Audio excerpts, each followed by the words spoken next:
Mga kahulugan ng panaginip, 10 delikadong panaginip. Kumusta mga kaibigan? Kumusta sa iyong lahat? Ito si Dance at narito tayo sa isang bagong video. Kung bago ka lang dito, huwag kalimutan na i-click ang subscribe button, i-like ang video at i-share sa mga kaibigan para mas marami tayong mapasayang subscribers. Sa video na ito, tatalakay tayo tungkol sa 10 delikadong panaginip na maaaring mangyari sa ating pang-araw-araw na buhay. Minsan ang ating mga panaginip ay nagbibigay sa atin ng kakaibang pakiramdam na hindi natin alam kung paano ang mangyayari. Kaya naman, tara na't alamin ang 10 delikadong panaginip na maaaring makaapekto sa ating buhay. Pero bago nating simulan ang lahat, gusto mo bang malaman kung paano maiiwasan ang delikadong panaginip na ito? Abangan mo ang buong video para sa mga tips at tricks na makatulong sa iyo. Una, nawalang bahay. Paano kung biglang mawala ang bahay mo sa panaginip mo? Ano ang mangyayari? Nakakatakot isipin, 'di ba?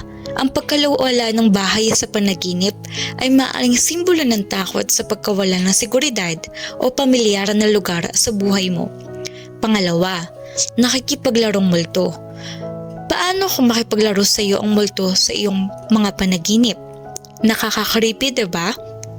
Ang multo ay maaaring representasyon ng mga hindi tapos na bagay o mga pangyayaring hindi malinaw sa nakaraan na kailangan mong pagtuunan ng pansin. Pangatlo, pagkahulog sa bangin. Anong mararamdaman mo kapag bigla ka nalang nahulog sa isang malalim na bangin? Grabe yung pakiramdam na pagkakaroon ng pagkawala ng kontrol sa iyong kapaligiran, 'di ba? Ito ay maaaring simbolo ng takot sa hindi siguradong hinaharap. Pang-apat, walang sumasagot sa telepono. Paano kung walang sumasagot sa kabilang linya kapag tinatawagan mo ang iyong mahal sa buhay? Ramdam na ramdam mo yung pangangailangan ng koneksyon at komunikasyon.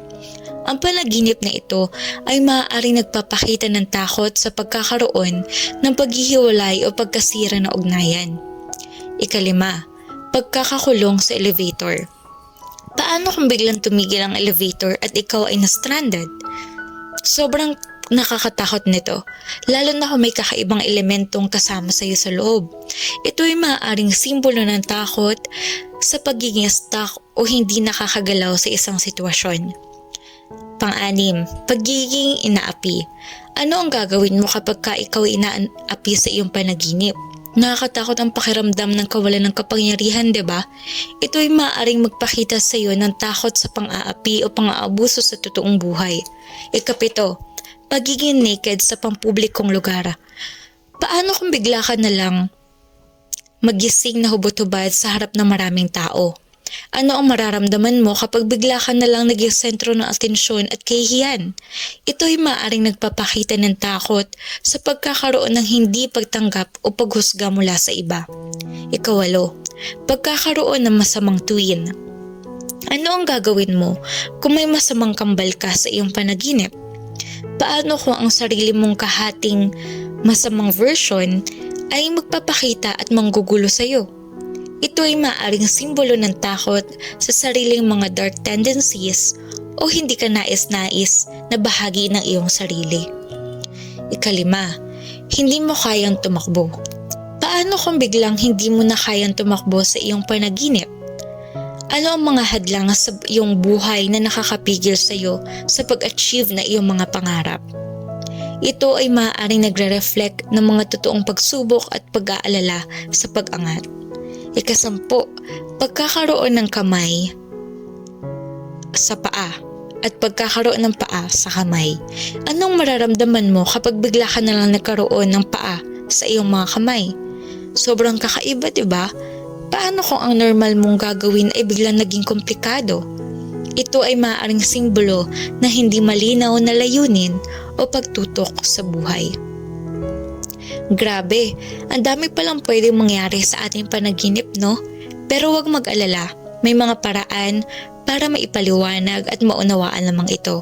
Abangan ang aming mga susunod na videos para sa mga tips at insights tungkol sa pag-a-analyze na iyong panaginip. Maraming salamat sa pagtudok mga kaibigan. Huwag kalimutang i-click ang subscribe button, i-like ang aming video at i-share ito sa inyong mga kaibigan. Sana ay nag-enjoy kayo sa ating video ngayon. Hanggang sa susunod na kabanata, ito si Dance, nagpapaalam na ingat kayo palagi. Paalam!